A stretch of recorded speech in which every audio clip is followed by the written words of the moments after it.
안녕하세요. 저희는 미디어와 인권에 대한 발표할 언어학과 내이, 사회학과 정자로 미디어학부 송송형, 화학과 김혜란입니다.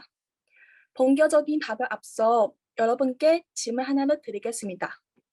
여러분은 혹시 외국인이 되어 보신 적이 있으신가요? 저희는 현재 고려대학교에 재학 중인 외국인 유학생으로서 한국 사회에서 외국인이라는 새로운 신분을 얻게 되었습니다. 내국인에서 외국인으로의 신분 변화는 그동안 저희가 익숙하게 지나쳐왔던 미디어 속 외국인의 인권과 인식에 대한 생각해보는 계기가 되었습니다. 이를 계기로 인권의 관점에서 미디어 속 외국인의 모습을 살펴보고자 합니다. 오늘 발표 모차입니다. 그럼 시작으로 인권의 정의에 대해 알아보겠습니다. 인권은 우리가 많이 듣고 사용하는 단어입니다. 그러나 막상 인권이 무엇인지 모르면 쉽사리 답을 내놓을 수 없습니다. 1948년 유엔에 내한 제정된 세계 인권선언에서는 인권은 인류 가족 모두 구성하는 타고난 존엄과 평등하고도 양도할 수 없는 권리라고 정의하고 있습니다.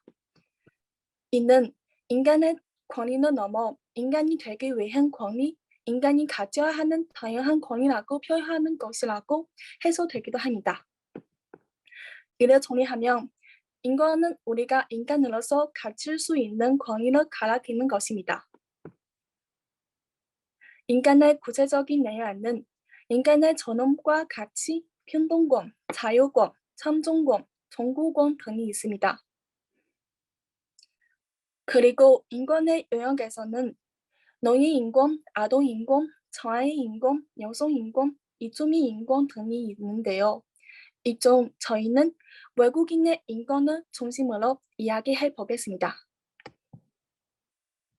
그렇다면 인권을 논함에 있어 하필 왜 미디어를 중심으로 다룰까 궁금하실 텐데요. 지금부터 그 이유에 대해 말씀드리겠습니다. 지금의 미디어는 큰 힘을 갖고 있습니다.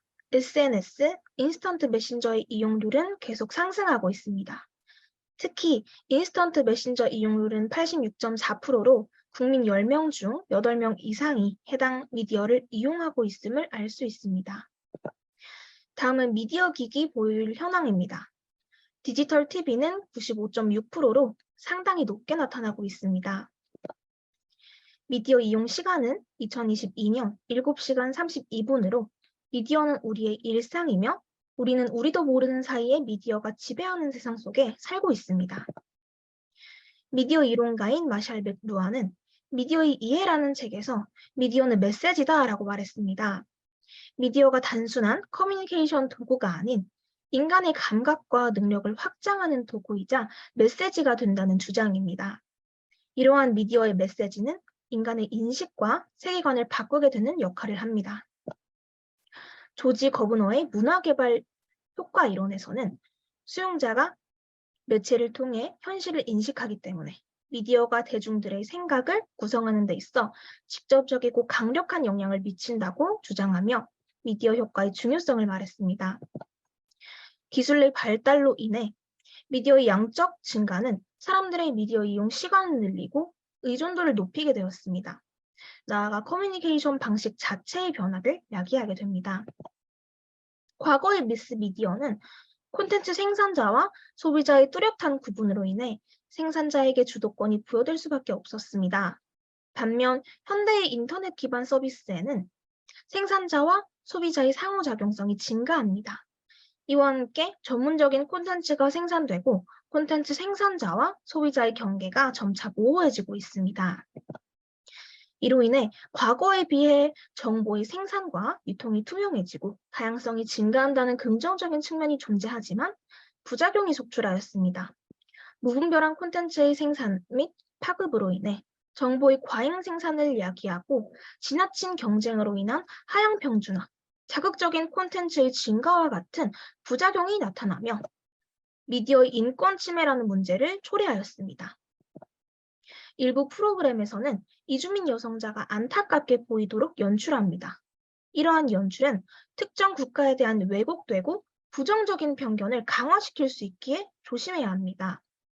2019년 6월의 붉은 수돗물 사태와 관련한 기사 역시 익명의 정보당국 관계자의 발언만을 근거로 검증 없이 이슬람 난민의 소행일 수 있다는 자극적인 제목을 사용하였습니다.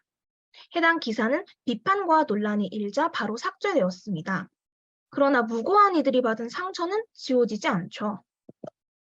미디어 속 외국인 혐오와 차별은 이뿐만이 아닙니다. 타자와는 한국 사회에서 이주민을 묘사하는 가장 일반적인 방식입니다. 범죄자 프레임, 국가민족 프레임을 씌워 우리와 그 이외의 집단을 차별화를 시키는 것입니다. 짱깨, 똥남아 등 일상과 인터넷 콘텐츠에서도 특정 집단에 대한 차별적 명칭을 사용을 어렵지 않게 마주할 수 있습니다. 또 일부 집단에 대한 조롱과 희화화도 있습니다.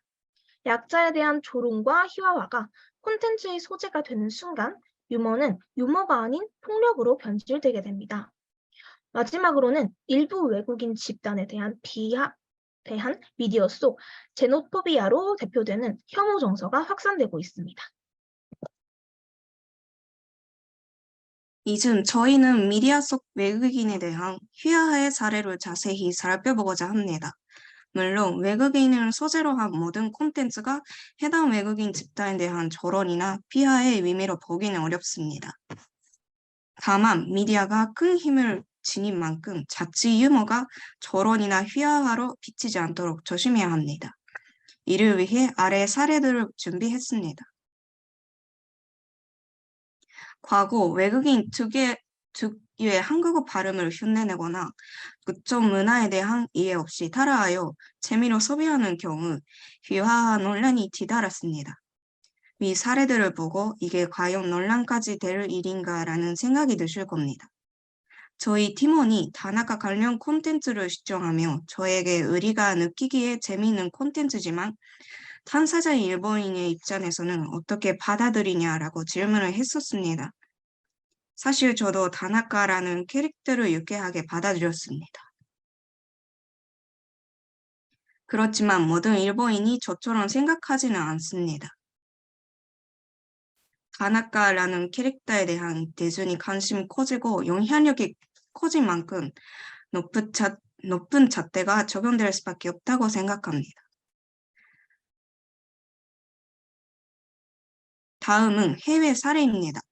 진례의 한 코미디쇼에서 출연진이 BTS 분장을 하고 엉터리 중국어로 백신 맞았어 라고 말합니다. 더 각국의 ASMR 영상 특징을 따라한 유튜브 콘텐츠도 있습니다. 과존된 표정과 몸짓으로 의리를 표현하고 있죠. 여러분은 이 사례를 보고 어떤 생각 드셨나요?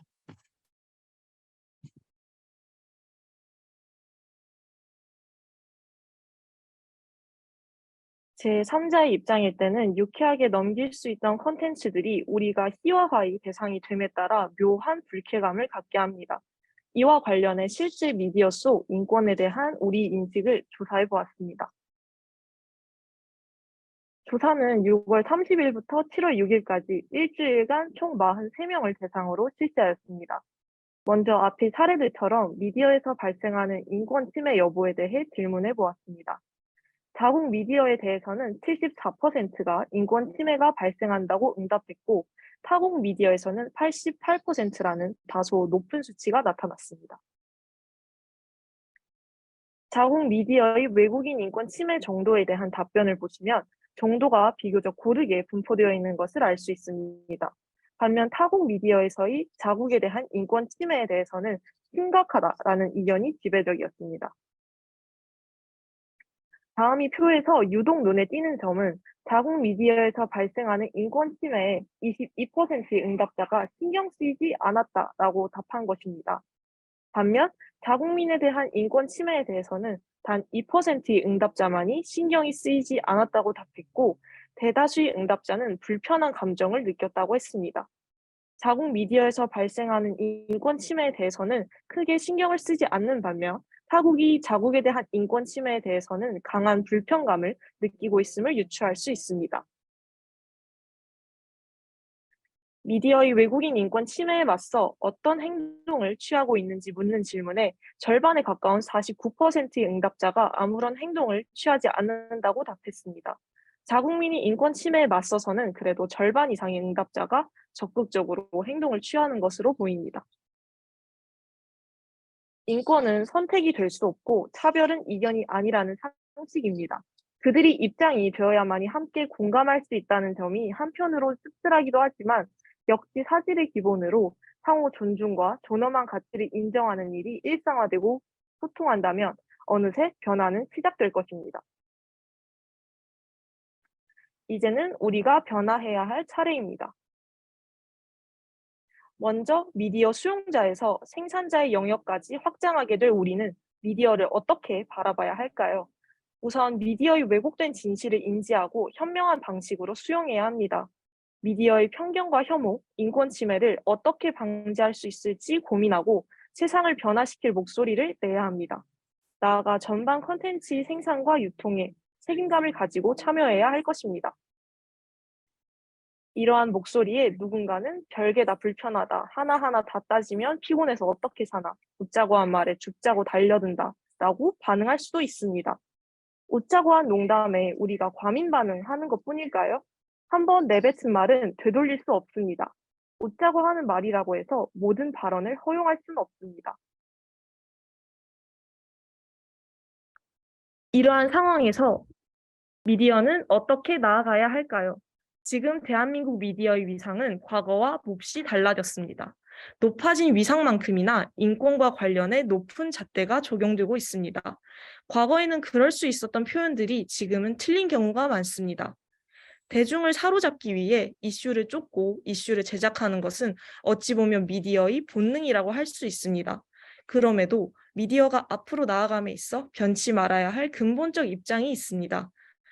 사실을 존중하고 법을 엄수하며 이성적이고 공정해야 한다는 것입니다. 정만을 쫓느라 기본적 법과 부도 정신을 잃어서는 안 됩니다.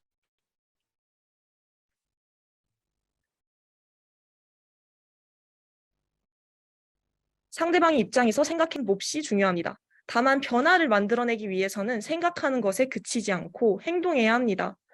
역지사지를 넘어 바뀐 입장을 고려해 직접 실천에 옮긴다는 역지행지. 우리 행동 없이는 변화도 존재할 수 없습니다.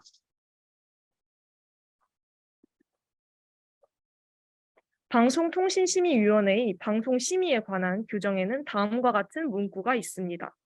방송은 인류 보편적 가치와 인류 문화의 다양성을 존중하여 특정 인종, 민족, 국가 등에 관한 편견을 조장하여서는 아니 되며 특히 타민족이나 타문화 등을 모독하거나 조롱하는 내용을 다루어서는 아니 된다. 오늘 저희 발표가 그동안 여러분에게 익숙하게 지나쳐온 미디어 속 표현에 대해 다시 한번 생각해 보게 되는 계기가 되었으면 좋겠습니다. 이상으로 오늘 발표 마치도록 하겠습니다. 긴 시간 들어주셔서 감사합니다.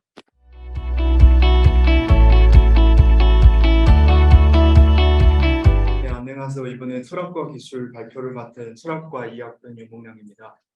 네, 여기 발표를 들어가기 전에 말씀드릴 것이 있는데요. 이번에 발표의 목적은 입론, 체계의 건립 같은 것이 아니라 주요하게 지금 기존되어 있는 사람들이 과학에 대한 믿음을 해체시키려서 하는 것입니다. 네.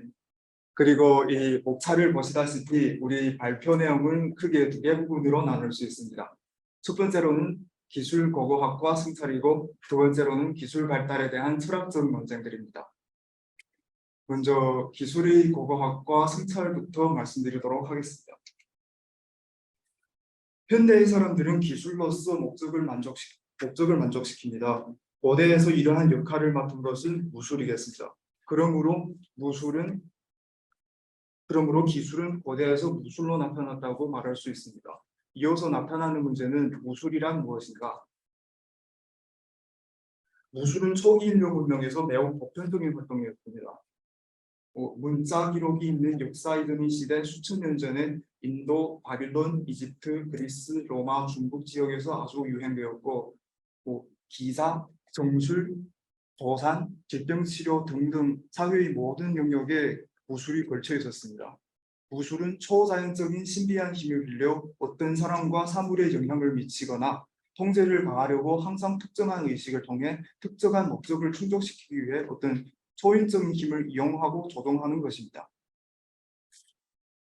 여기 예컨대 중국에서 고대 무당들은 지식인 집단이었습니다. 그들은 고대 율법학자, 농학자, 윤리학자 등등 역할을 했습니다. 이 무술이 효과적이지는 못하지만 모든 문제는 무술에서 해결책을 찾을 수 있었고 이들은 중국 고대인 농업 생산에 큰 영향을 미쳤습니다. 무술은 사람들이 세상을 이해하는 한 가지 방법이라고 할 수 있습니다. 이 방법은 매우 유치하고 논리가 없어 보이지만 인간은 한편으로는 자연을 해석하고 그 속에서 발전의 법칙을 찾아내려고 합니다. 하지만 자연에 대한 인식이 매우 부족하므로 한편으로는 자연에 대한 경외심이 존재하며 또 어떤 식으로든 자연을 다스리는 능력을 가지려고 합니다. 네, 앞에서 소개한 무술이 이런 기술과 어떤 동일성을 가지고 있는지 뒤에 말씀드리도록 하겠습니다. 여기 현대 자연과학 연구 영역이 극히 세분화되면서 여전히 근대인 뉴턴, 라이브니츠 등과 같은 많은 영역을 전공하는 학자들이 아주 드물게 되었습니다.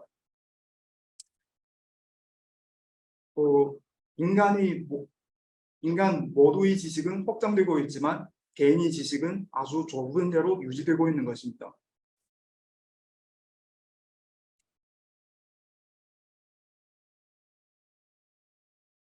네, 인간 모두의 지식을 기반으로 발명된 기술은 인간 객체의 인식으로서 기술을 해석할 수 없겠습니다.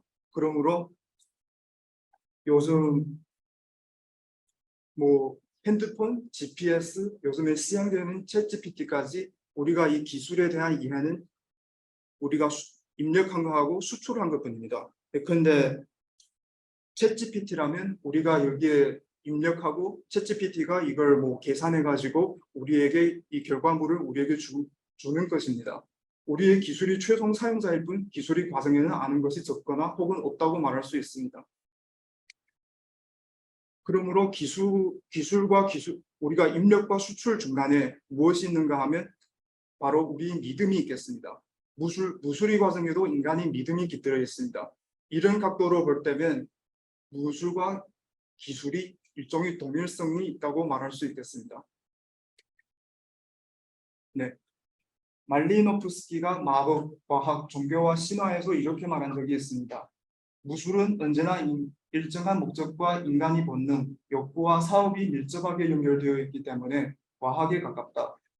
무술은 실용적인 목적을 달성하기 위해 사용되며 다른 예술과 기계와 마찬가지로 이론에 의해 지배되며 또한 많은 원칙의 체계에 의해 지배되어 행동 방법이 효과적일 수 있기 때문에 무술과 과학은 많은 유사점을 가지고 있다. 말리노프스키에 따르면 일정한 각도에 볼 때 무술과 과학이 가깝다고 하였습니다. 하지만 이는 기술의 개념과 과학의 개념을 그렇게 명료하게 분할하지 않은 결과물이라고 할 수 있겠습니다. 기술과 과학의 개념을 명료하게 분할하기 위해 가지고 기술의 개념과 과학의 개념을 소개하도록 하겠습니다. 먼저 일반적으로 기술의 개념에 대한 대답은 두 가지겠습니다. 첫 번째로는 기술은 목적을 위한 수단이다. 두 번째로는 기술은 인간의 행동이다. 이 정리에 아주 부합되게 베이컨은 아는 것은 힘이다 라고 말한 적이 있습니다. 네, 과학은 기술과 다르게 그리스의 정관 정통을 계승하여서 이 자연을 바라보는 것이 현실의 이익을 위한 것이 아니라 자연의 섭리를 알기 위해서입니다. 그러므로 과학은 자연에 대한 하나의 관찰이며 이를 기반으로 명제를 던지는 것입니다.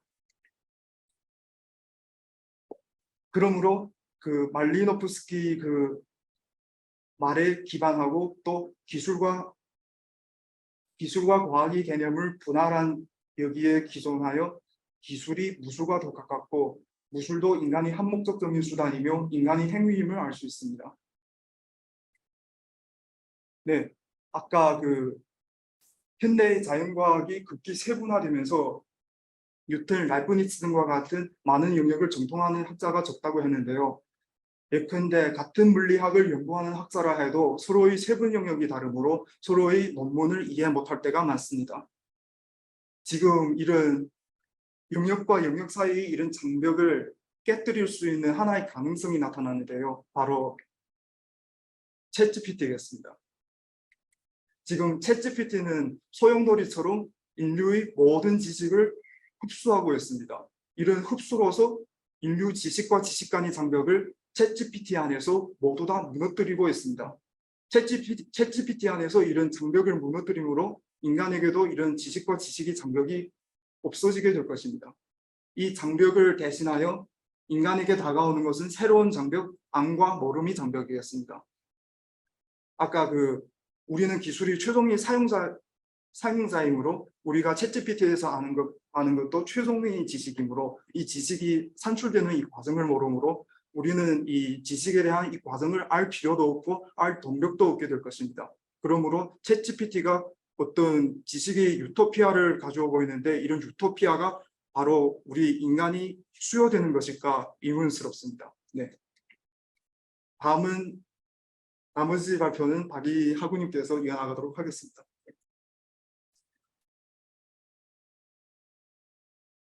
네, 안녕하십니까. 저는 경제학과 2학번에 재학 중인 박이라고 합니다. 네, 발표를 시작하기 앞서서 여러분들께 드릴 질문이 하나 있는데요. 여러분은 아까의 그 GPT 같은 기술 혁신이 사회로부터 이루어진다고 생각을 하시나요? 뭐 철학은 어떻게 보면 이제 인간의 본질에 대해서 끊임없이 아까처럼 그런 질문을 하는 학문이죠. 그렇기 때문에 어떤 개념을 철학적으로 살펴보면 수많은 그런 논란의 여지가 있는 요소가 발생을 하게 되는데, 그리고 기술은 우리의 인간으로서 살아가는 방식을 완전히 재정의해버렸습니다. 그런데 말씀드린 것처럼 철학은 끊임없이 질문을 하는 학문이므로 이 기술이라는 존재를 어떻게 철학적으로 볼 수 있을까 하는 생각이 들어서 이 주제를 선정하게 되었고요. 그리고 기술에 대한 철학적 관점을 크게 기술 결정론과 사회 결정론, 그리고 트랜스 휴머니즘과 포스트 휴머니즘 이렇게 두 가지로 나눠서 발표를 하도록 하겠습니다. 이렇게 인류 문명의 필수적인 요소가 된 기술을 철학적으로 관찰하는 주요 관점 중 하나는 기술 결정론인데요. 이 관념 자체가 기술 결정론 대 사회 결정론이라 해서 굉장히 논쟁할 만한 그런 관념인데요. 기술 결정론은 기술이 사회 또는 문화적 변화를 불러일으킨 데 있어서 굉장히 중요한 역할을 한다고 주장하는 철학적, 사회학적 관념입니다. 이 관점이 제시하는 바는 기술이 사회에 의해 형성되는 단순한 도구가 아니라 사회 자체를 형성하는 원동력이라는 겁니다. 즉 사람들은 새로운 기술과 혁신이 이루어지면 이제 그에 적응한다는 거죠. 네, 역사적으로 기술 발전으로 극단적 변화에 직면한 사회들 사례를 한번 볼까요? 아주 간단한데요. 기술 결정론자들이 제기하는 주장 중 하나는 이제 기술의 필요성이며 기술 혁신이 이루어지면서 사회의 내재화되고 그런 일련의 사회 변화를 가져온다고 주장을 합니다. 저희가 제1차 산업혁명으로 시간 여행을 한번 떠나봅시다. 여기 보시면 산업혁명이 이루어지기 직전에 여자분이 이렇게 직접 손으로 배를 짜시는 모습을 보이나요? 그러나 이제 산업혁명이 이루어지면서 이제 공장 같은 거 등장하면서 이 여자분이 이렇게 손쉽게 공장에서 배를 짜실 수 있게 됐다고 합니다. 이제는 핸드폰의 탄생 시기로 한번 가봅시다. 핸드폰이 등장하면서 밖에서 놀던 자식을 집으로 데리고 돌아가던 어머니가 어느 날은 이제 하루 종일 핸드폰을 보는 자식을 밖에서 좀 놀아 하시나요? 이처럼 기술의 발달은 우리의 살아가는 방식을 바꿔왔다는 것을 보실 수가 있습니다. 네, 이를 역시 역으로 바라보는 관점도 있는데요. 기술 결정론을 비판하는 입장으로서 사회 결정론은 문화, 정치, 경제 시스템과 같은 사회적 요소가 기술의 발달과 구현을 이제 형성을 하고 영향을 미친다고 제시를 합니다. 이 관점에서는 사회가 필요와 욕구를 충족시키기 위해서 기술을 적극적으로 개발한다고 합니다. 즉 사회 결정자들은 이제 기술이 자율적인 힘이 아니라 정치적, 문화적, 사회적 맥락의 산물이라고 보는 거죠. 네, 방금 말씀드린 바와 같이 기술은 종종 사회의 욕구와 필요에 따라 탄생을 합니다. 다시 말해, 혁신은 특정 문제를 해결하거나 기존 시스템을 이제 개선하려는 의도하에 탄생한다는 거죠. 저희가 이제 노트북 탄생 시기로 가볼까요? 이때 당시 데스크탑 컴퓨터가 막 널리 사용되기 시작했던 시기인데 사람들이 컴퓨터를 이제 휴대해서 다니고 싶은 마음으로 노트북을 개발했다고 합니다. 이처럼 모든 기술은 사회적 욕구를 전복시키도록 주력된다는 것을 보실 수 있겠습니다. 네, 그 다음으로는 이제 기술 결정론과 사회 결정론을 상반되는 이론으로 보는 대신 혼합된 관점으로 보기도 하는데요. 여기서는 이제 기술 발전과 사회가 서로 영향을 미치고 서로를 형성한다고 주장을 합니다. 다시 말해 기술과 사회는 서로 역동적이고 상호적인 관계를 존재한다는 거죠. 네, 이처럼 기술 결정론과 사회 결정에 대한 논쟁을 기술과 사회, 즉 기술과 우리의 관계에 대한 중요한 질문을 던져주죠. 과연 우리가 기술을 이끌어가는가, 아니면 기술이 우리를 이끌어가는가? 라는 이제 철학적 의문을 일으키는데 여러분도 한번 생각해 보시길 바라면서 다음 주제로 넘어가도록 하겠습니다. 네, 지금까지 제가 과거부터 현재까지의 기술 발달과 인간 사이의 상호관계에 대한 철학적 관찰에 대해 말씀을 드렸다면 이제 현재부터 향후 이런 관계에 있어서 또 어떤 요소를 철학적으로 바라봐야 하는지에 대해 말씀을 드리도록 하겠습니다. 현재 생명공학과 인공지능 같은 기술이 이제 발전함에 따라 이 인간이라는 존재의 요한성을 넘는 그런 수많은 과학기술이 개발 중이죠. 인간의 수명을 연장한다거나 질병을 근절한다거나 신체적 또한 인지적 능력을 향상시킨다거나 하는 등의 그런 기술이 가능해지면서 우리의 인간으로서 이제 존재 자체에 대한 의문이 생깁니다. 이 의문을 던져주는 두 개념은 바로 트랜스휴머니즘과 포스트휴머니즘인데요.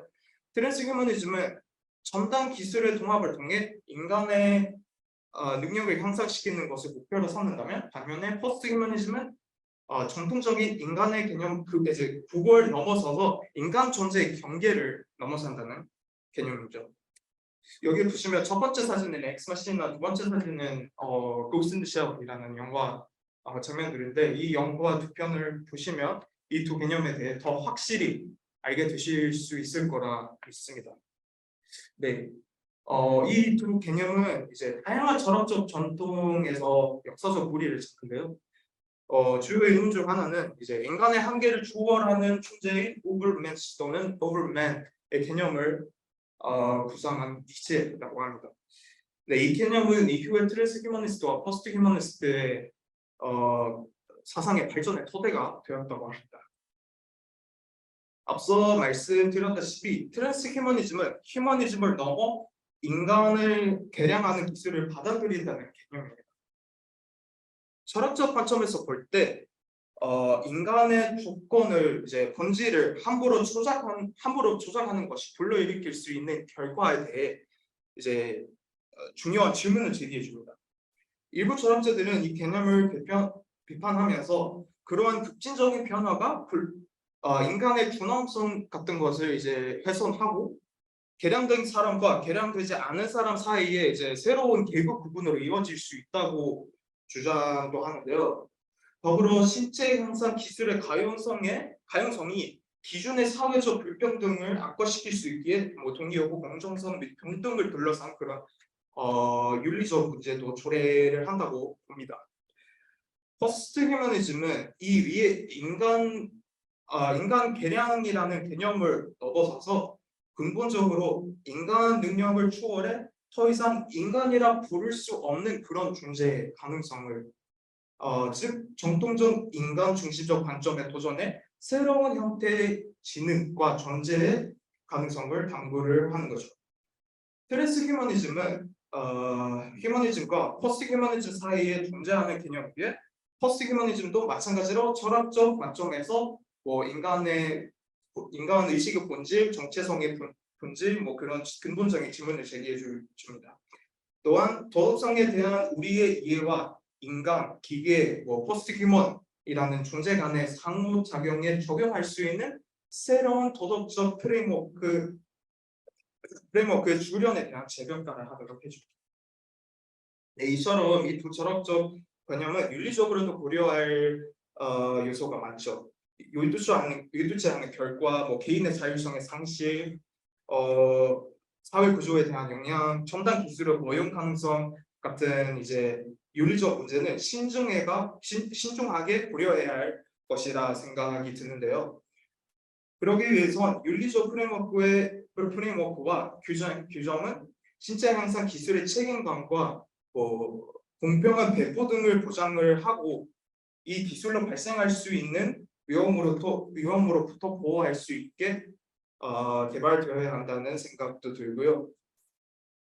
네, 이상 기술 발전과 인간 간의 관계에 있어서 철학적 논쟁 두 가지에 대해 말씀을 드렸는데 여러분들도 이에 대해서 고민을 좀 해주시길 바라면서 저희 발표를 마치도록 하겠습니다. 질문 이분적 변호를 편하게 질문하시죠.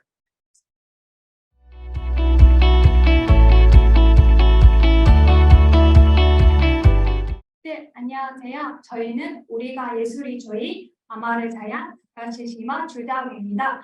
먼저 본격적인 발표 앞서 화면에 보이는 문장을 읽어보도록 하겠습니다. 사람이 온다는 건 실은 어마어마한 일이다. 한 사람이 일생에 오기 때문이다. 이거는 현대의 한국의 시인 중 한 사람이 장윤준 시인이 방문객이라는 시인이 한 구절인데요.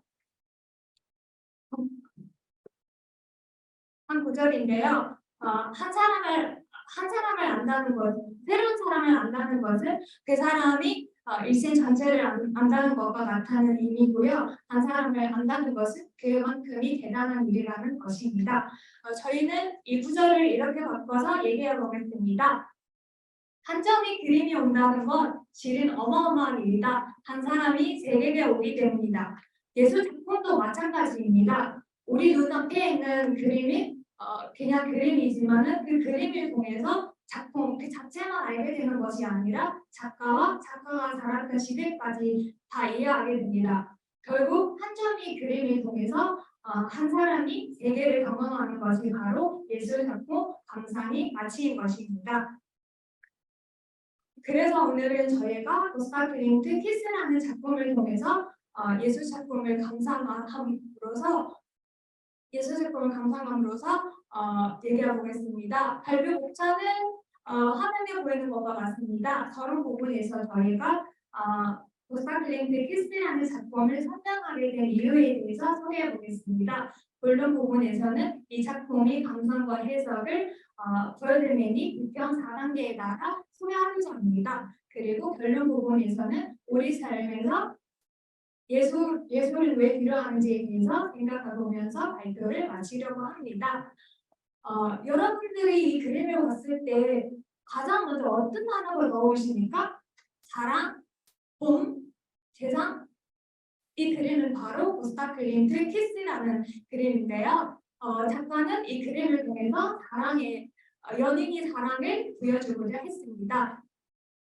그리고 이제 이어서 서론 부분에서는 저희가 이 작품을 선정하게 된 이유는 첫 번째로 우리 모두 다 이 그림이 색상하고 봄을 연상시키고 현재에 계절에 적합했다고 생각했습니다. 그리고 두 번째로는 우리 지금까지 살면서 누구나 여러 가지 형태의 사랑을 경험해 왔기 때문에 그리고 이 그림이 사랑에 관한 그림이기 때문에 누구나 다 공감할 수 있을 것이라고 생각했기 때문에 선정하게 되었습니다. 그리고 이제 이어서 우리 팀이 시마씨.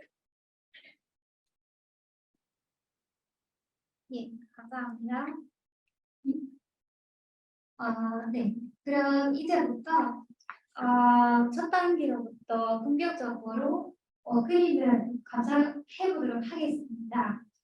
일단 피스는 포스타크린트 대표적인 예술품이며 1907년부터 1909년 사이에 그려졌습니다.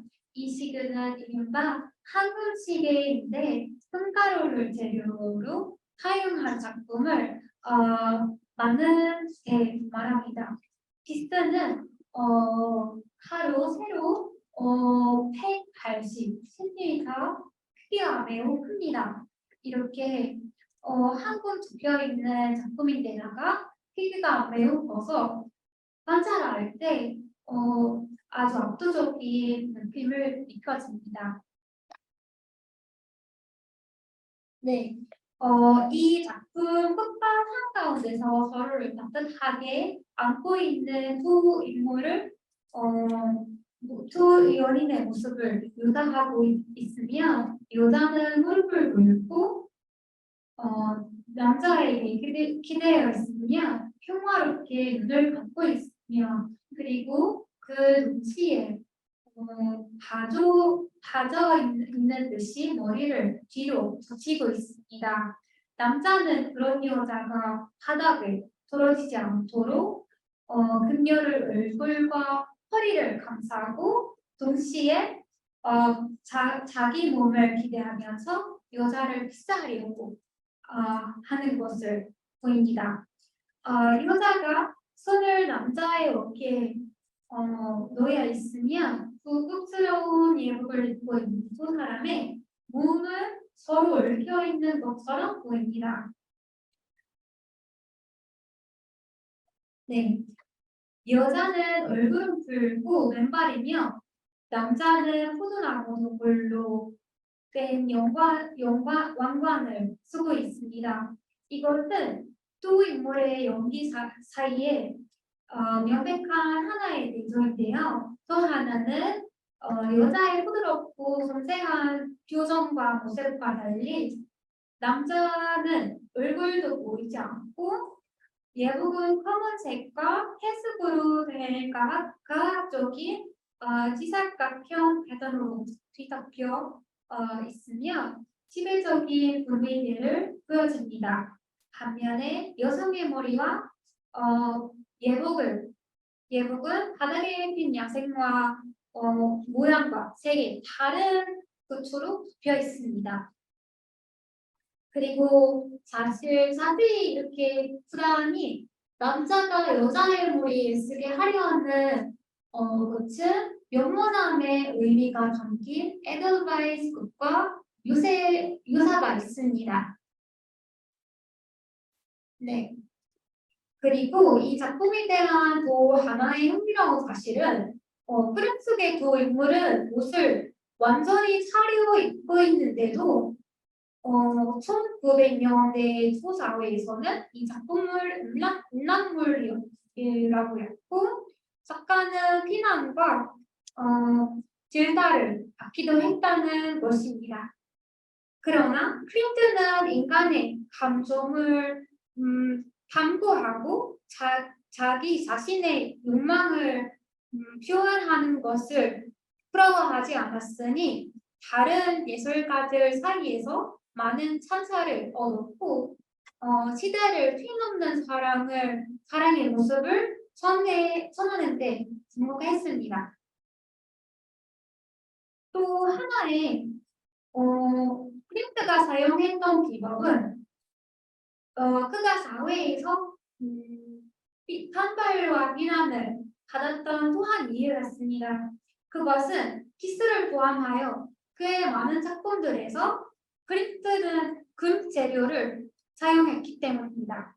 이렇게 금을 사용한 기법은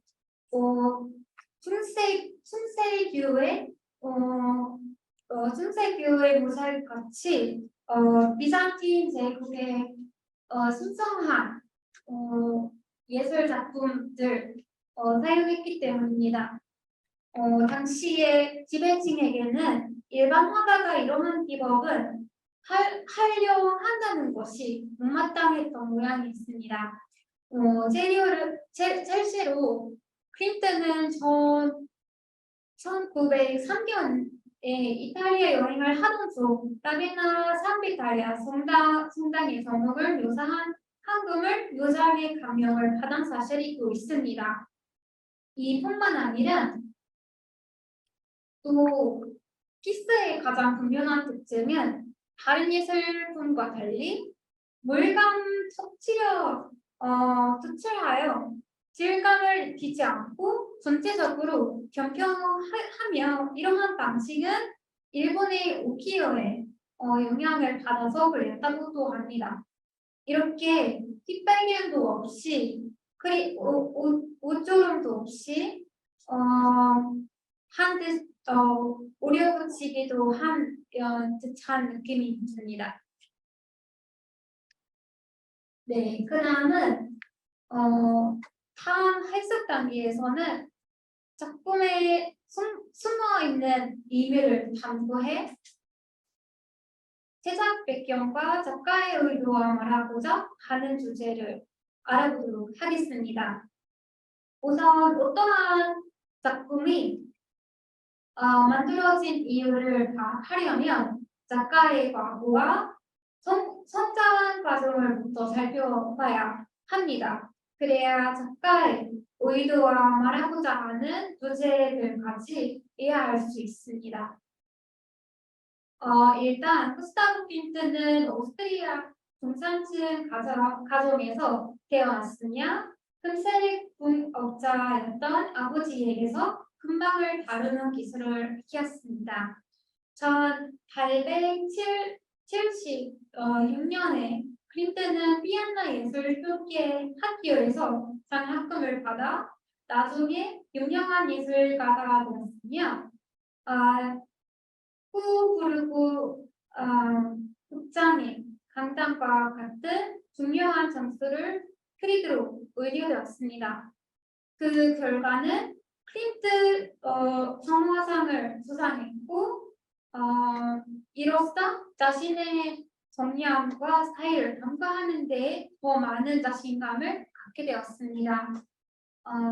그의 조기 작업은 학문적 분명히 더 기울고 사회 기병을 달았지만 나중에 클린트는 오스트리아 화가 연합을 창립자 중 한 명이 되어 다양한 예술가들의 당시에 정통이 반영하면서 새로운 영역과 스타일을 실험하도록 장려했습니다.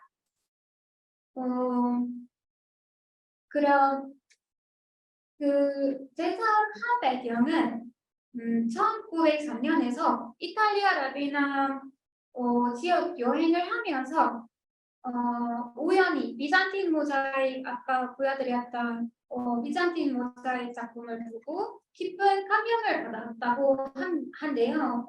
이후 독특한 자신만의 작업을 개척하며 품밥 기술을 활용해 사랑의 한이를 주제로 기스 그림을 그리고 싶어 했었습니다. 네, 그리고 클린트는 자화상을 그리지 않는 것으로 유명해도 그의 뮤즈는 인생 동안 오랜 요리 에밀리 여기 잘 안 보이시지만 였으니 피스가 실제로 그들을 묘사하는 그림이라는 주장도 있었습니다. 네, 그래도 무엇이든 어느 듯 보면 누구나 이 그림이 사랑과 욕망을 그리고 열정 등의 강렬한 감정의 주제로 담고 있다는 데 동의할 수 있습니다. 또한 클린트는 자신의 작품에서 인간의 복잡한 감정, 개인적인 경험을 구현하는 데 조정되었을 것입니다. 네, 이걸로 우리 조자우 씨에게 마치겠습니다.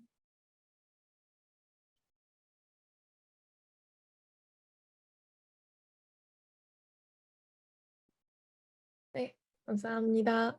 우리는 먼저 작품 자체의 주체와 스타일로 시작하여 클린치의 풍부한 상상력과 사람, 갈망 등의 감정에 대한 자신의 깊은 이해를 분석하고 이 그림이 후기 인상주의 예술 스타일의 대표자 중 하나입니다.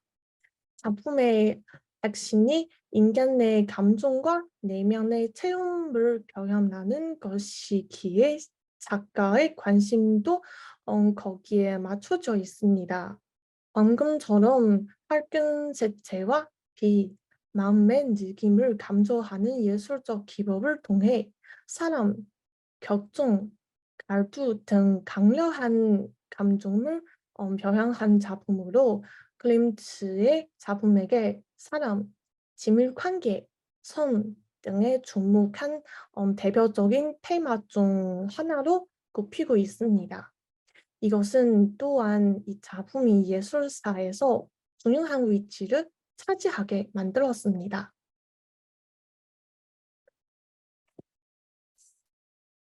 감사합니다. 오스트리아 화가 그 클림트의 고정 키스에 대해 심도 있게 논의했습니다. 우리는 이 작품의 역사적 배경, 주체, 및 예술적 개념을 이해하고 관객에게 미치는 감정과 공감을 탐구했습니다. 이 예술 작품에 대한 분석을 통해 우리는 예술 작품이 우리 삶에 지대한 영향을 미치고 예술가가 작품에서 표현하는 독특한 관점과 가치를 인식합니다. 이 작품에게 클림트는 사람과 욕망의 복잡성을 표현하려고 시도하면서 자신의 개인적 경험과 당시의 문화적, 사회적 교범을 바탕으로 이 작품을 만들었습니다. 이 작품은 후기 인상주의의 예술 개념을 바탕으로 자연에게 영감을 얻고 인간 내 내면이 느끼는 예술 방식을 강조합니다. 그래서 클림트는 인간 내 감정과 내면의 경험을 표현하는 대중점을 둡니다. 어쨌든 이 작품은 매력적이고 예술가의 상상력과 창의력이 넘치는 걸작합니다. 예술 작품은 세계과 사람들을 연결하는 자리이고 우리가 정을 나누고 서로를 이해하는 것이라고 믿습니다. 이상입니다. 여러분 들어주셔서 감사합니다. 질문이나 의견이 있으시면 말씀해 주시기 바랍니다.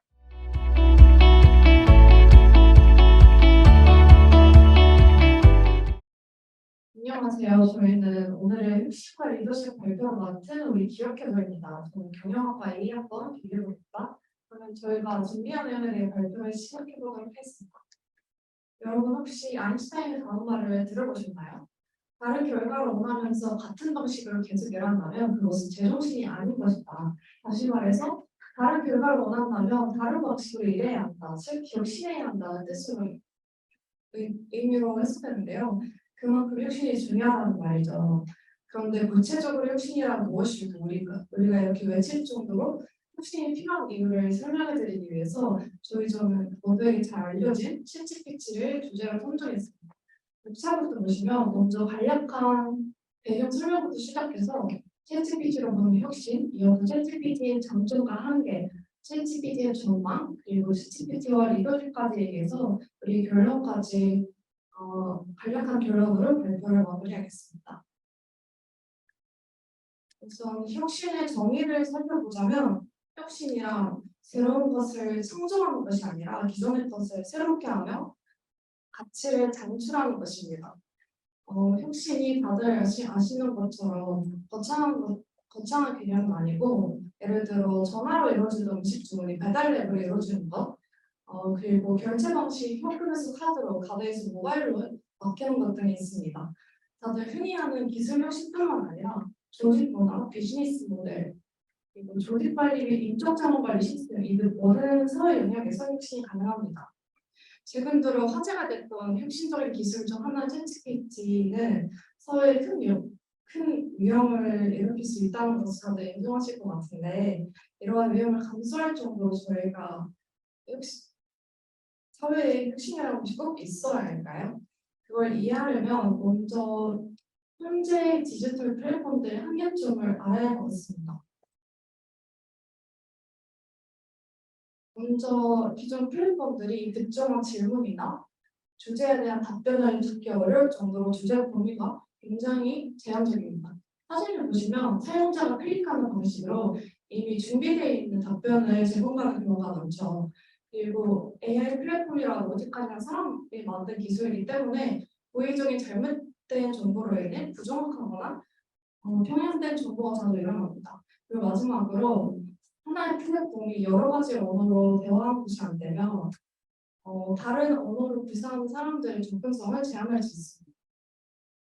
따라서 혁신은 이 기존 플랫폼들의 불편함을 줄이며 개선하고 미래를 위한 새로운 기회를 창출하도록 해주며 혁신이 없다면 급변하는 세상에서 정체되고 뒤처질 위험이 있기 때문에 혁신이 꼭 필요하다는 말씀입니다. 이제 챗GPT에 대해 간단히 소개해드리겠습니다.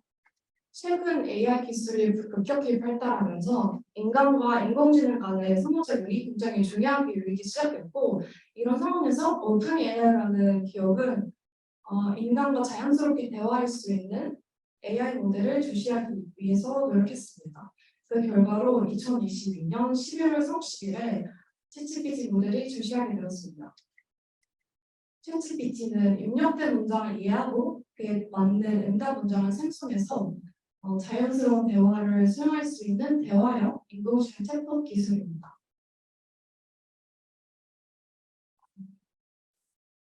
100만 사용자까지 걸린 시간이 5일밖에 안 될 정도로 정말 챗GPT에 대한 관심과 열기가 굉장히 뜨겁습니다. 우선 챗GPT가 어떻게 작동하는지가 궁금하실 텐데 챗GPT는 Generative Pre-trained Transformer의 약자로 생성하는 미리 학습된 인공신경망이라는 뜻입니다. 이는 대량한 텍스트를 사용해서 사전 훈련된 후 특정한 단어를 곱게 미세 조작을 해요. 번역, 글쓰기 등 다양한 과제를 수행합니다. 결과적으로 그 관련 지식을 사용해서 새롭고 일관된 문장을 사용자에게 제공합니다. 보시다시피 빌 게이츠가 챗GPT는 1980년 이후 가장 혁신적인 기술 발전이며 우리 세상을 바꾸고 사무 효율성을 증대시킬 것이라고 평가한 적과 같이 챗GPT는 광고, 마케팅, 교육, 의료 등 다양한 분야에서 활용될 수 있는 혁신적인 기술입니다. 그렇다면 챗GPT의 다른 기존 플랫폼들과 차별점은 무엇일까요? 제일 뛰어난 차별점은 기존의 챗봇은 대화를 위한 스크립트나 명령어가 따로 정해져 있었다면 챗GPT는 자연언어의 기술을 적용하여 사용자의 대화를 자연스럽게 이해하고 그에 맞는 답변을 생성할 수 있습니다. 다음으로 챗GPT는 25가지 언어로 대화가 가능하고 언어 장벽을 다소 없앨 수 있습니다. 챗GPT의 대화형 인터페이스는 사용자와의 상호작용을 더욱 촉진할 수 있었습니다. 지금까지 챗GPT와 다른 플랫폼들을 비교해봤는데요. 아쉽게도 완벽한 기술은 존재하지 않기 때문에 다음 발표자 이가락씨께서 챗GPT의 장점과 한계에 대해서 더 구체적으로 발표해드리겠습니다. 이러한 챗GPT 역시 다른 혁신적인 기술들과 마찬가지로 영향성을 가지고 있는데요. 지금부터는 챗GPT의 장점과 한계에 대해 알아보고자 합니다. 챗GPT는 가장 크게 장점 5개로 정리했습니다. 첫 번째는 자연스러운 대화예요. 챗GPT는 자연어 처리 기술을 이용하여 사용자와 자연스러운 대화를 수행할 수 있다는 것입니다. 두 번째는 사전 학습과 지수적인 학습이에요. 챗GPT는 대규모 데이터셋을 이용하여 사전 학습한 후 지수적인 학습을 통해 모델을 개선시킵니다. 그것도 대화 영수성을 유지하는 데 도움이 될 수 있습니다. 다음으로 다양한 자연어 처리 태스크예요. 챗GPT는 자연어 이해, 생성, 번역, 요기화 등 다양한 자영어 처리 태스크를 생략하고 있고요. 이런 과정은 모델의 활용성을 높이는 데 도움이 됩니다. 마지막으로 개인화된 대화예요. 사용자의 대화 기록을 학습하여 해당 사용자에게 많은 맞춤형 대화를 제공할 수 있습니다. 이러한 대화 영수성을 통해 사용자가 자연스러움을 느끼도록 합니다. 이어서 챗GPT의 한계점을 네 부분으로 나누어 말씀드리겠습니다. 첫 번째, 부족한 지식. 챗GPT는 공개적으로 사용 가능한 데이터에 의존하고 특정 분야에 대한 전문 지식이 논란될 수 있어서 어떤 질문에 대한 정확한 답변을 제공할 수 있다는 것입니다. 두 번째, 편향성이 있습니다. 챗GPT는 고량된 데이터 세트에 따라 특정 그룹이나 시각에 편향될 수 있으므로 정확성과 설명에 영향을 미칠 수 있습니다. 세 번째는 챗GPT는 개인정보 유출한 위험성이 있습니다. 개인화된 대화를 위해 사용자 대화 기록에 적응해야 하므로 개인정보가 유출된 위험성이 있습니다. 마지막으로 복잡한 시나리오 이해에 함께 챗GPT는 인간 수준의 이해력이 필요한 복잡한 질문이나 시나리오에 대해 이해하기 어려울 수도 있어요.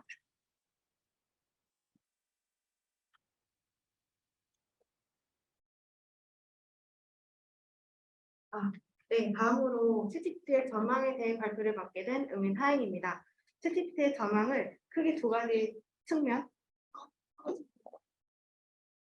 네네. 네, 크게 두 가지 측면, 즉 개인적 차원과 사회적 차원으로 나누어 살펴보겠습니다.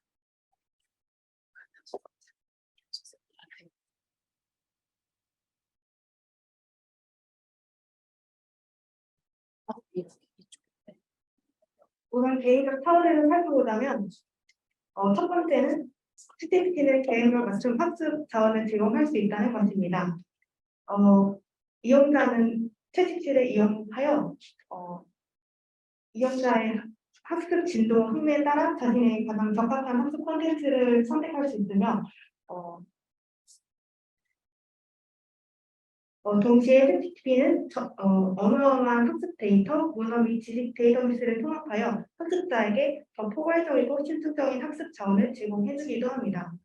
두 번째로 챗GPT는 개인의 진로 계획과 발전을 지원할 수 있다는 것입니다. 이용자의 다양한 진로와 관련된 정보와 조언을 제공하고 개인적인 자기 평가 및 진로 및 직업의 잠재력과 발전 방향 등을 챗GPT가 분석함으로써 개인에게 합리적이고 효과적인 직업 계획을 세울 수 있도록 도와줄 수 있다는 것입니다. 마지막으로 국제적 교류를 숙제하는 챗GPT는 자연어 처리 기술과 자동 번역 기술을 통해 국적, 문화, 언어 등이 다르는 사람들 사이에 항상 불편과 제한이 된 언어 소통 장벽을 줄일 수 있으며 이 덕분에 사람과 사람 사이의 뿐만 아니라 나라가 나라들 간의 국제적 협력에도 매우 실용적인 의미가 있다고 할 수 있습니다. 사회적 차원으로 넘어가도록 하겠습니다. 첫 번째로 전자상거래, 금융, 의료 및 기타 응용 분야에서는 사용자가 챗GPT를 통해 신속하게 광범위한 영역들에 대한 정보를 얻을 수 있습니다. 즉, 챗GPT는 개인 또는 기업에게 더 효율적이고 편리한 서비스를 제공할 수 있다고 생각합니다. 두 번째로 인공지능 도우미 분야에서 온라인 스마트 고객 서비스, 음성 작업 도우미, 챗봇 또한 스마트 번역 등의 산업이 지속히 성숙해지고 있지만 현재 인공지능 도우미는 논리적이지 못하고 부정확한 대답을 하는 것과 같은 문제에 직면하고 있습니다. 여기서 자연어 처리 기술을 가진 챗GPT의 학습 강화를 통해 이러한 오류 또는 코드 오류 등의 문제를 개선하고 챗GPT의 생성 성능과 수요 대응 능력을 향상시키면서 업계 스마트 도우미로 발전할 수 있는 잠재력을 보여줍니다. 마지막으로 첨단 기술을 가진 챗GPT는 더 나은 지능형 또는 자율주행 자동차를 만들거나 더 나은 VR 응용 프로그램 등 즉 혁신적인 결과 모델을 개발함으로써 사회 혁신을 촉진할 수 있다는 것입니다.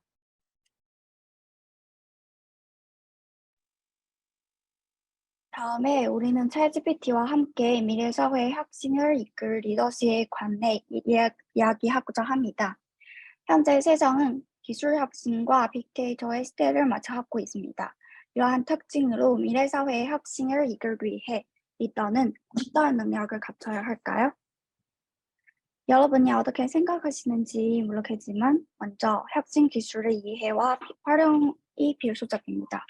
리더는 인공지능과 빅데이터 등의 다양한 과학 기술을 잘 이해하고 활용할 수 있는 전문적인 지식을 가지고 혁신 기술이 어떻게 발전하건지 예측하고 대비할 수 있습니다.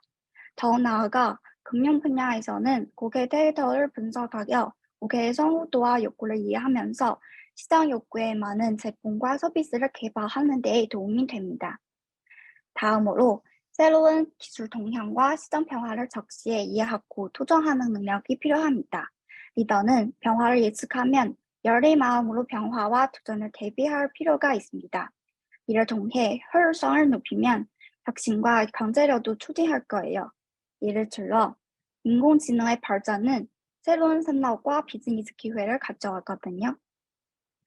마지막으로 실패에 대한 올바른 태도도 성공한 리더로 중요한 요건이라고 생각합니다. 근데 이런 태도가 왜 중요할까요? 먼저 실패를 통해 도전할 가치가 있는지 판단할 수 있어요. 그리고 실패 과정에서 넘어지기 때문에 안 넘어지게 노력할 수 있기 때문이에요.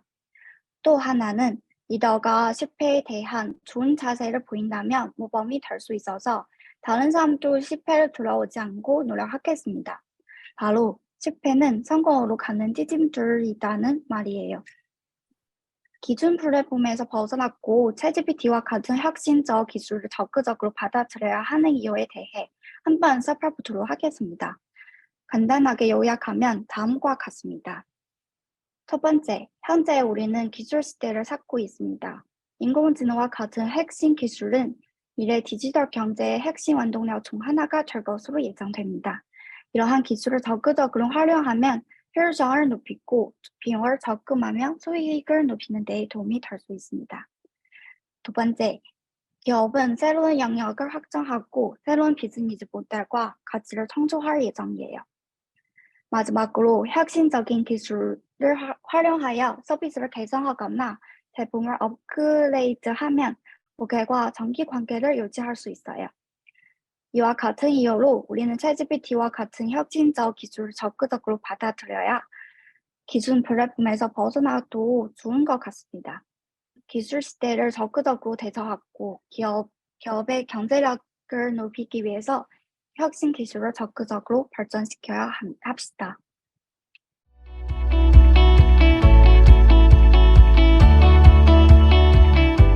안녕하세요. 저는 어조아니나 우주에 왔고 우주의 팀원 장신이라고 합니다.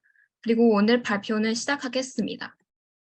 제가 목차를 따라서 그 우주 사업의 시작, 현재의 우주, 그리고 성과와 한계 순서대로 말씀드립니다. 요즘 우주 사업이 국가 간의 경제에서 중요한 역할을 할 것으로 나타났습니다. 우주 사업도 화두가 되었습니다. 그래서 오늘은 저는 우주 사업의 과거와 미래에 대해 발표하도록 하겠습니다. 먼저 저는 우주 사업의 과거에 대해 설명하겠습니다. 인류 역사 초기에는 망원경도 없었고 과학 법칙에 대한 개념도 존재하지 않았습니다. 그래서 그들은 확신한 근거를 바탕으로 한 학설보다는 눈에 보이는 곳에 자신의 생각을 덧붙인 의견을 내놓았습니다. 이후 근대에 이르러서 근대 서양에서는 수학, 과학적 사고와 인원이 발전하면서 다양한 사실들이 밝혀졌습니다. 이들은 근대의 정상 우주론을 설명하는 주요 요소였습니다. 이후 현대가 되면서 허블 법칙, 빅뱅 이론 같은 우주를 살피는데 새로운 시각을 제시해줄 증거들이 발견되면서 동적 우주론이 등장하게 되었습니다. 그럼 이어서 냉정시대의 우주관을 알아보도록 하겠습니다. 여러분은 냉정시대에 그 미국과 소련이 왜 우주를 탐험하려 했는지 아시나요? 2차 대전에 정지불을 찍은 미국이 개발한 신무기인 원자폭탄이 이에 계기를 제공했습니다. 자세한 내용은 지금부터 설명드리도록 하겠습니다. 소련과 미국 각 국가의 그 우주 사업에 대한 관점을 살펴보겠습니다. 가장 먼저 소련은 원자폭탄으로 인해 미국과 소련 간 힘의 불균형이 발생했다고 인식하고 그 장거리 미사일 개발에 전략을 기울여 왔습니다. 또한 소련은 소련 체제의 우수성을 선정하기 위해서 우주 과학을 발전시켰습니다. 반면에 미국의 경우 초기에는 그 소련보다 우월한 군사적 능력 때문에 우주 개발의 중요성을 인식하지 못했으나 소련이 인공위성 스푸트니크호를 발사시킨 것으로 인해 이 새로운 군사적 위협을 인식했습니다. 이러듯 우주 개발은 당대의 정치적, 외교적, 군사적 목적의 부수적인 효과로 발생한 것이었음을 알 수 있습니다.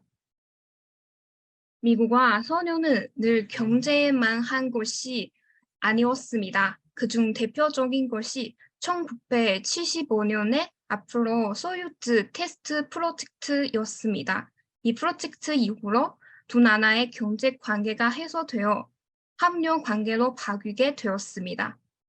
두 나라는 태양계 해성 탐사에도 요일을 띄웠습니다. 다음의 그림들을 보시면 알 수 있습니다. 특히나 미국은 화성을 넘어서 목성, 토성, 청왕성, 해왕성 등에 적극적으로 탐사선을 보냈습니다. 이어서 80년대의 미국 우주 사업에 대해 알아보겠습니다.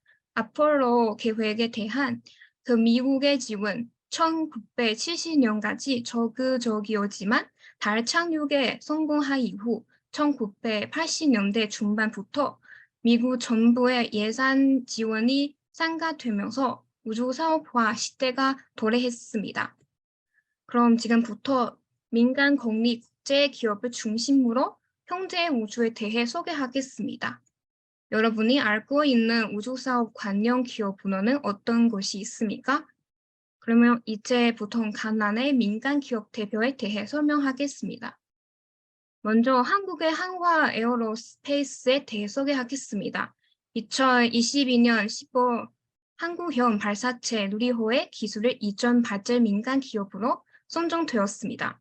민간 기업 최초로 우주 사업에 참여해 5월 25일 누리호 3차 발사를 성공시켰습니다. 누리호는 항공기의 우주 발사체를 실어 공중에서 쏘아 올리는 공중 발사체로 개발되었으며 한국의 기술로 만들었다는 데 의미가 있습니다. 그 다음은 중국의 송하 동력에 대해 설명하겠습니다.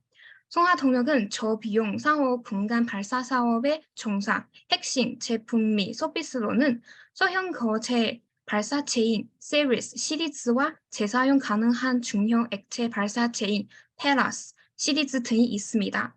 또한 스타쉽 파워, 시리즈 1, 5는 그 궤도 비행을 수행했으며 모두 성공하여 19개의 위성을 태양 동기 궤도로 보냈습니다. 그런 뿐만 아니라 부신신 2로 사업용 로켓을 영서 4번째 발사 성공했고 지금까지 성공률 100%로 미국의 스페이스X를 간단히 소개하겠습니다. 미국 우주선 제조업체 발사대와 왕위성 통신회사입니다. 10단 재사용 로켓 프로토타입을 건조하였습니다. 그리고 스페이스X는 스타링크 위성 별자리를 통해 사업용 위성 기반 인터넷 서비스를 제공합니다. 한 나라의 대표적인 민간 기업이 우주 사업에 뛰어든 것과 더불어 법구가족 합류체도 우주 사업에서 중요한 위치를 차지하고 있습니다. 우주 사업은 그 강력한 사업 기반, 물적, 재정적, 자원과 맞는 인재를 필요로 하며 우주 연구 및 활용은 전 지구적 성격을 띠고 있어 국제적 정보 또는 비정부 기구 간의 협력이 필요합니다. 협력 내용은 우주 연구 데이터 제공 또는 교환, 공동 우주선 개발, 타인을 위한 우주선 발사, 훈련 시설 제공, 다른 국가 우주선에 대한 과학 시공 수행, 우주 탐사 결과 공동 분석 및 활용, 우주 승무원 공동 구성에 이르기까지 다양합니다. 통합 배제 우주 임무 등도 있습니다. 그리고 주요 국제 기구로는 국제전기통신위성기구, 유로우주국 등도 있고 주요 비정부 국제 기구로는 국제우주학회, 우주연구위원회 등이 있습니다.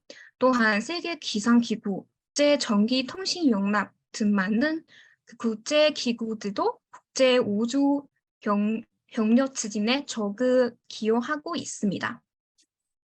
이상으로 우주 사업의 과거와 현재를 살펴보았는데요. 그럼 지금부터는 우주 사업의 성과와 한계를 알아보도록 하겠습니다. 여기서는 왼쪽은 바로 우주 사업의 성과이고 반면에 오른쪽은 그 한계입니다. 먼저 성과를 말씀드리겠습니다. 우주 사업의 성과 중 하나는 달 착륙입니다. 1960년대와 1970년대 나사가 주도한 앞으로 계획을 중심으로 합니다. 1969년 7월 22일 앞으로 12일호와 함께 최초의 유인 달 착륙을 달성했습니다. 리 암스트롱과 버즈 월드린은 달 표면에 발을 디딘 최초의 인간이 되었습니다.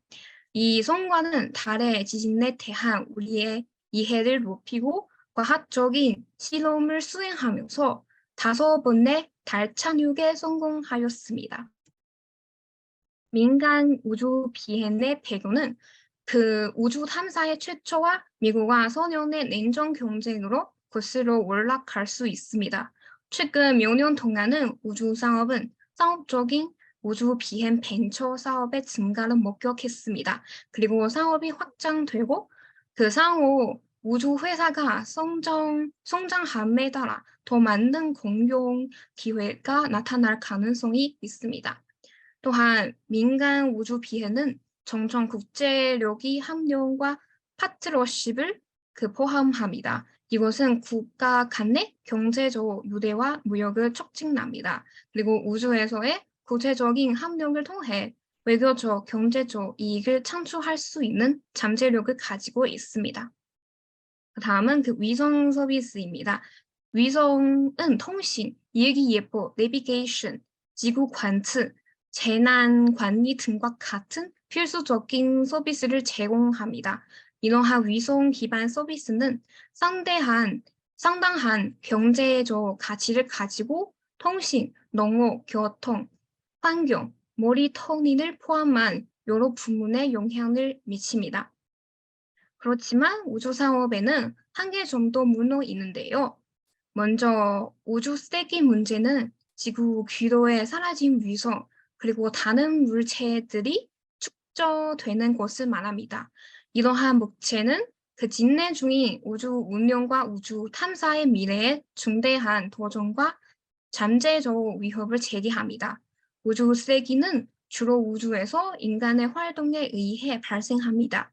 여기에는 사라진 위성의 잔해 그리고 물체들 사이의 의도적이거나 우발적인 충돌로 인한 파편들이 포함됩니다. 그리고 이러한 파편들은 궤도에서의 빠른 속도 때문에 위협을 줄 수 있습니다. 우주의 소유권 문제는 도롭게는 천체와 우주의 소유권 문제라고 할 수 있습니다. 행성, 달, 소행성, 심지어 우주 그 자체와 같은 천체를 누가 소유하거나 소유할 권리가 있는지에 대해 문제입니다. 이를 해결하기 위해서 국제우주법은 1967년 유엔에 의해 채택되었고 많은 나라들에 의해 비준된 우주 조약입니다. 이 조약에 어떤 국가도 전제나 우주 전체의 소유권을 주장할 수 없다는 것을 의미합니다. 그것은 우주를 인류의 공통유산으로 확립하고 모든 국가의 이익을 위해 평화로운 탐사와 우주 공간의 사용을 촉진합니다. 이외에도 민간 기업들은 우주 임무에 점점 더 많이 참여하고 있어 우주에 배치된 자산의 소유권과 우주 자원의 활용에 대한 의무를 제기되고 있습니다. 우주에서 민간 기업에 대한 프레임워크와 자산권을 명확히 하는 것은 국제적인 합력과 새로운 규제의 개발이 필요한 과제입니다. 세 번째는 우주를 둘러싼 국가 간의 경제과 갈등은 우주 탐사와 이용의 역사 전반에 걸쳐 존재해 왔습니다. 다만 공간에서의 경제와 갈등의 주요 측면입니다. 냉전 시대 미국과 선용의 우주 경제는 우주를 둘러싼 국가 간 경제의 가장 잘 알려진 예 중 하나입니다. 그것은 기술적 우회와 정치적 영향력을 보여주기 위한 인류의 이점표와 법적으로 특징 찍어졌습니다. 국가 안보 방면에서 우주는 많은 국가들의 국가 안보 전략의 필수적인 부분이 되었습니다. 인공위성은 전찰, 통신, 항보 및 저기 경보 시스템과 같은 분야에서 중요한 역할을 합니다. 국가들은 우주에서 그들은 자산을 포함하고 잠재적인 위협으로부터 방어할 수 있는 능력을 확보하기 위해 노력합니다. 이외에도 외교 협상과 법조 등의 개발은 우주에서는 잠재적인 갈등을 관리하는 데 도움이 됩니다. 우주 조약과 같은 협정은 우주의 군사화에 방지하고 합력의 원칙을 수립합니다. 그러나 서로 다른 해석과 진화하는 기술은 우주 활용의 건버넌스에 계속해서 과제를 제시하고 있습니다. 마지막으로 바로 결론을 말씀드립니다. 저희가 먼저 냉전 시대 미국과 선형이 전에 없는 규모의 우주 탐사를 시작하도록 만들었음을 설명드렸는데 많은 연구 자금과 인재가 우주 기술 개발에 투입되어 우주 사업의 발전을 더욱 가속했습니다. 그 뒤에는 가나나 대표 민간 기업과 합동체를 소개해 드렸는데요. 보시다시피 기업들 덕분에 우주 기술의 발전과 응용이 가속화되고 있습니다. 그렇지만 문제점도 많은 것이 사실입니다. 미세먼 오염, 우주 쓰레기 처리 등의 문제를 깊이 연구하고 해결해야 합니다. 따라서 우주 사업은 우리에게 많은 성과를 가져오지만 문제점을 해결하기 위해서는 전 세계적인 합력과 공감이 필요합니다. 우주 사업은 기회와 도전이 함께하는 분야입니다. 우리는 깊게 관찰하고 깊이 연구함으로써 지속 가능한 발전을 촉진해야 할 것입니다. 그 발표는 여기까지 마치도록 하겠습니다.